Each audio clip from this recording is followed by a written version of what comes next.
Hey, thank you for joining me today. We are back, and today I just wanted to give you a short story of how I was able to get a fully paid return ticket from a stranger for free. Okay, I'll be sharing with you that story just in a minute, and I'll be sharing with you some of the things that I've been learning again from the book of John Maxwell, Intentional Living. I hope that you've read it, or you've seen it, or you have had someone talk about it. If you haven't, I'll be talking about it. As we always do, please comment below and tell me where you're joining from. And you can even comment below and share with me one of the things that I have shared recently that has added value to you. I would love to hear that. I want to take a moment to welcome everyone joining us today. I can see a number of people joining in. Love and respect. Thank you for joining. This that I'm going to share today is quite unique. It's some of the principles that I have put to a test that have been working in my life. Sometimes I forget them, but when I use them, something special happens. Don't we all say that when this thing happens in my life, I will do this? When I graduate from college, when I graduate from university, I will do this. When I move into my new home, I will do this. When my children are no longer in school, I will be able to do this. Don't we all say that? At least I find myself saying that. When this happens, then I will do this. That is a statement that you and I have said before. Believe me, I have said it, and I believe you've said it too. I remember growing up, I used to tell myself, when I go to school, my problems will be done. I won't be staying home. I can go have a good time at school. And then I did primary school, and I said, when I go to high school, life will change. I have more freedom. I choose the subjects I study. And then I went to high school, and I said, when I go to university where I don't have to be in uniform, then I know I'll be living life. Then I did that. Still nothing significant happened. I still kept looking forward, telling myself, when this happens, then I will do this. I want to share with you how we can avoid such a statement, and how we can also put our life on a path of significance. It is going to be brief, but it's going to be powerful. Last week, we talked about how to live a life that impacts others positively, how to add value to people. If you haven't checked out that video, you can just scroll through my feed and you'll be able to find it. We talked about how to live a significant life. And one of the things we mentioned is tell your story. And we said when you're telling your story, we don't mean just talking about your past, things you have gone through, what you've achieved. In fact, we were talking about how we can live a life today that impacts others, how we can take steps intentionally today that impact others in the future. Tell your story. You remember that? But today we're going to be looking at something different. I want to share with you 3 steps on how you and I can calibrate our life for significance. And these steps I share with you, I didn't make these up. These are steps I have been researching, learning, seeing people using, and honestly, when you listen to them, especially the third one, you will believe me that it is true. The first step, it is to dream big and start small. How did I get a free return ticket? One day, I came across this feature on Facebook called Facebook Live. I started using it, and I started sharing these messages. In fact, I've been sharing these messages for the last 3 years. But in the middle there, I relaxed and I wasn't sharing videos. When I was sharing those videos, my dream was to add value to people. My dream was to influence people. My dream was to encourage people. My dream was to share some of the things I've learned with you and I. Just let's learn from each other. And one day I did a video about influence. And someone watched that video, a stranger I'd never met. They messaged me, they inboxed me and told me, hey, I've seen you do this video and you mentioned some of the material from John Maxwell. Are you a John Maxwell coach? At the time, I was completing my John Maxwell course, and I told them, yes, I'm a John Maxwell course. They told me, we are now about to leave Uganda to fly to Rwanda for a Live to Lead conference. Based on what you've shared, we believe that you can be one of the coaches on the panel for the John Maxwell Live to Lead conference in Kigali, Rwanda at the Marriott. Can you imagine? This happened so fast. I said, of course, I would love to do that. They said, send me a photo of your passport page and just send it to me over email, and I'll be able to book your flight tonight and we can fly out tomorrow. What, can you imagine? So I submitted my my passport image, and we started talking. He called me over the phone. We talked. This friend of mine is Robert, and he's from a company called Solutions Africa, one of the best leadership coaching and training companies you will find in Uganda. In fact, as I speak, Solutions Africa has helped churches like worked with churches like Watoto Church to raise more than half of them. I think if I'm right, it's close to half, or if not more than half of $1 million to send children to help children that are unprivileged in the communities of Watoto children to go to school. This company has helped people. So they call me, they invite me to go on this conference. We go together. The next day we flew together from Uganda. They bought my ticket.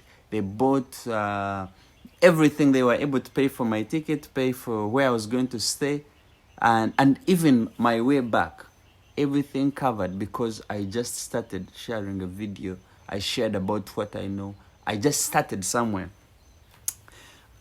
I shared that because I truly believe that you don't have to be great to start, but you have to start to be great. Dream big, start small. You know, one of the Thomas Edison, we know as a very good inventor, said this. He said, our greatest weakness lies in giving up.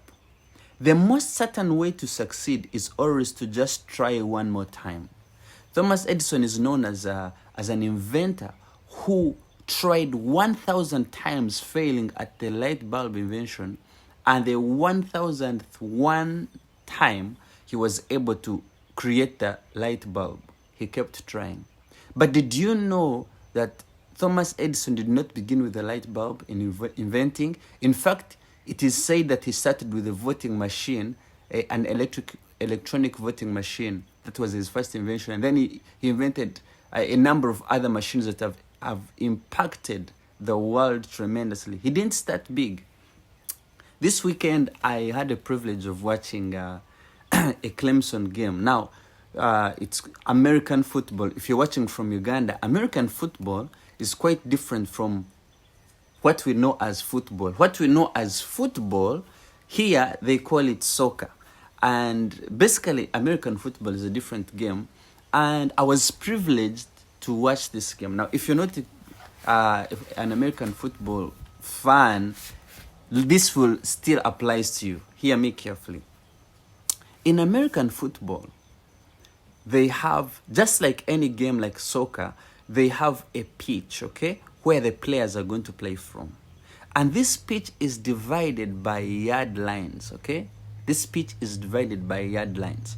Now, the little that I was able to learn from my first game is an opposing team wins or scores by taking the ball from their side, running across the pitch, gushing out and crushing every resistance, and making sure that the ball touches down in the extreme side or the end side of the pitch. And they are able to do what they call a touchdown now. Okay, that is how you score. You take the ball from the extreme side of the pitch, you go through the yard lines, and you take it to the final finish line in the final yard or zone, and you do a touchdown. Now, while I was watching, I was interested in seeing a lot of touchdowns because everyone would get excited. Fireworks would go off when someone would do a touchdown. But one thing I realized about the game, it is not necessarily easy to run from one side of the pitch all the way to the end zone and do a touchdown. So what players end up doing, they actually move the ball zone to zone, okay? Their mission is to make sure they move from one zone to the next zone, from that next zone to the next zone, okay?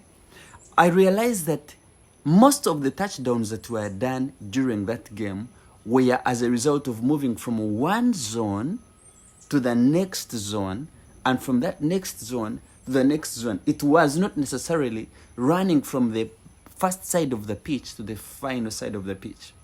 They were able to start small, do incremental changes or progress, and they were able to win the game. Here's what I want to share with you, and it applies for you and I, that although we have big dreams of scoring touchdowns, of achieving greatness, of impacting people, of adding value, we need to move from one zone to another zone, and then to another zone, and then we get our touchdown.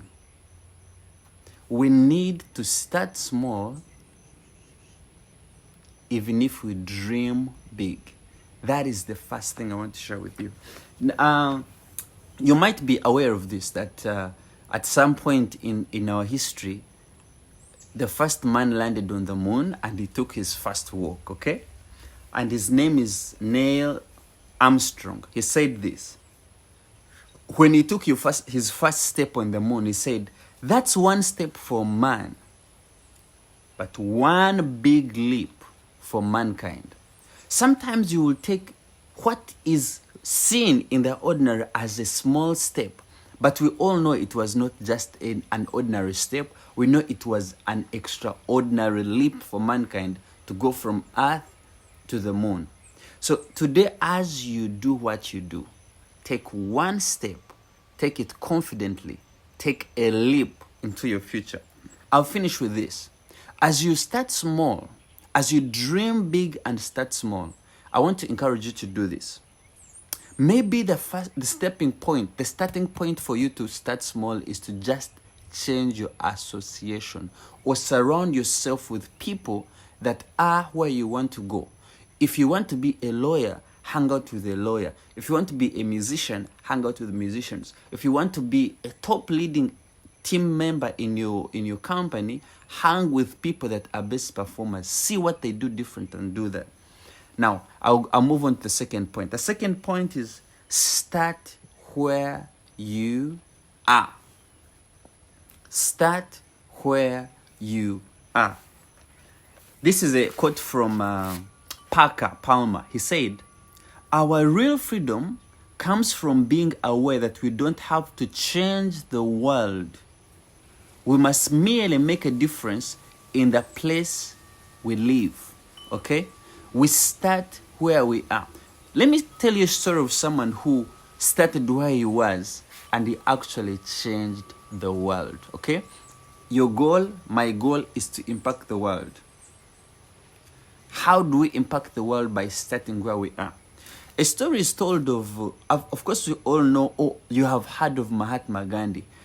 He is well known for his peaceful fight for civil rights and the independence of India. That's what we know about him. A story is told that when Mahatma Gandhi, during that season of Mahatma Gandhi, there was a missionary in India known by E. Stanley Jones. This missionary was only doing the work of God as we know it. But this missionary was able to join the company or to become friends with some of the powerful people in India, including Mahatma Gandhi. Unfortunately, when Mahatma Gandhi was assassinated, E. Stanley Jones wrote a biography of Mahatma Gandhi, mentioning some of the